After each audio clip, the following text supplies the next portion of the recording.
Hi friends, Stephen Norsworthy here. I want to show you a follow-up to a video that I just made a few minutes ago and posted on my YouTube channel about scales with elliptical rotations.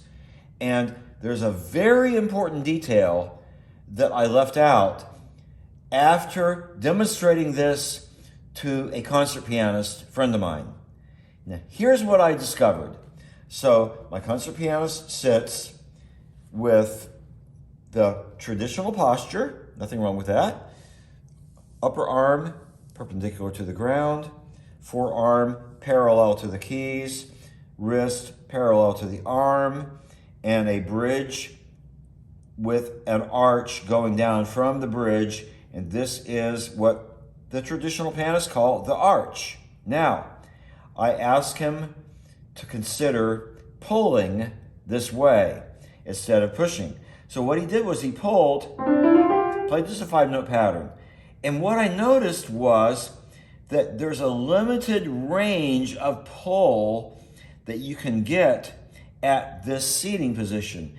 Because if you pull more down toward the key, you wind up going over the knuckles and over the fingernails like that to get the full range of the key.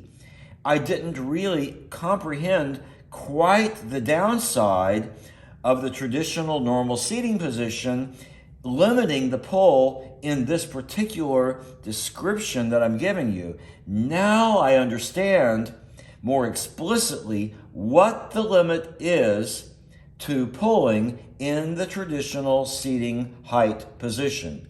It is this: you can only pull about maybe a ½ inch on the key before. Otherwise, what you have to do is you have to drop the wrist way down in order to get the pull like that, and then you'd be raising the wrist way up. And that's a lot of motion, folks. So what I asked him to do was drop the bench 5 inches. So we go 5 inches down, boom. Now, keep the upper arm perpendicular to the ground so that the elbow is now also 5 inches lower than it was before, which means it's 5 inches lower than the key bed, okay? Now, place the hand on the keys. Keep the arm perpendicular, lean a little bit forward to keep that upper arm perpendicular to the ground, and play the 5-note pattern. Now, what's happening is you're pulling all the complete length of the key this way with your elbow 5 inches lower, your fingers on the keys, your wrist arched a little bit. You have an overall super arch from the elbow through the wrist. The angle's coming down a little bit, and then the angle comes right down into the hand. So this is a super overall arch. Now, think about this for a moment. You have a hand position that now can do the full range of the pull without going over the fingers and over the fingernails and doing that. You've got the full range of pull this way with very little or no change in the wrist.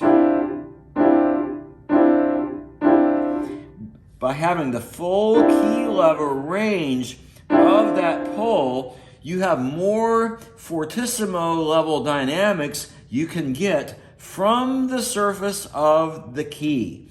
Because the longer and the more impulsively forceful that pull is, the louder it is. The slower and the less pull, the softer it is. So with the higher seating position, you can get the soft pull because you don't have to come very far, but you don't get the fortissimo pull. Now, let's look at something. My friend I said, friend, play a 5-note pattern this way. And he wasn't used to sitting in this position. So he went. Now, that was a little bit of a pull. Everyone was a pull, but what happened was he didn't do a rotation counterclockwise elliptical when he did that. And he said, wow, I'm stiff in here when I do that. And I said, yeah, because when you do the pull, look what happens to the arm when you go counterclockwise.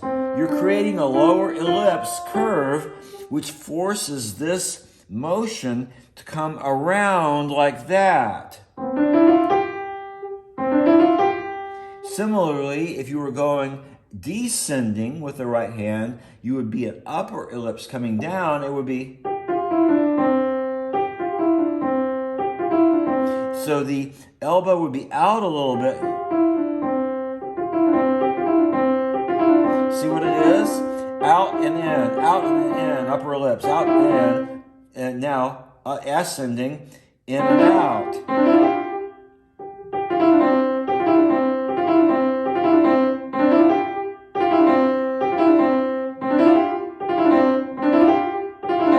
It's so natural. And when you do that motion, there's no built-up stress or tension in here because you're keeping this in a fluid motion to keep the muscles from tensing and tightening and locking into one position.